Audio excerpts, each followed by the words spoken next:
হাতের কাচের চুড়ির রিনিঝিনি শব্দে ফুটে ওঠে হৃদয়ের অনুভূতি।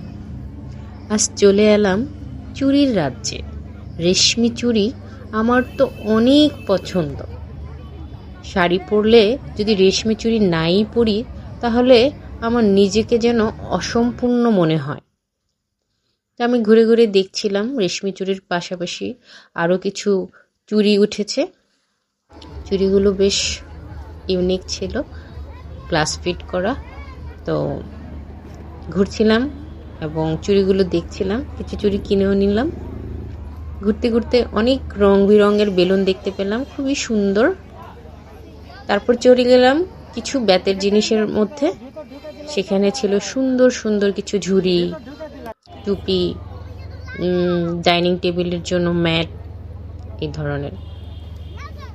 তারপরে একটু সামনে যেতেই দেখি খুবই সুন্দর হাতের তৈরি কাঠের এই জিনিসগুলো দেখে তো আমার বেশ ভালো লাগলো। ঘর সাজানোর জন্য এখনকার জন্য বেশ ট্রেন্ডিং। তারপর বেতের যে টুপিটা পেলাম, এই টুপিটা নিয়ে আমি একটু মজা করলাম, একটু ভিডিও করলাম, কিছু ছবি তুললাম।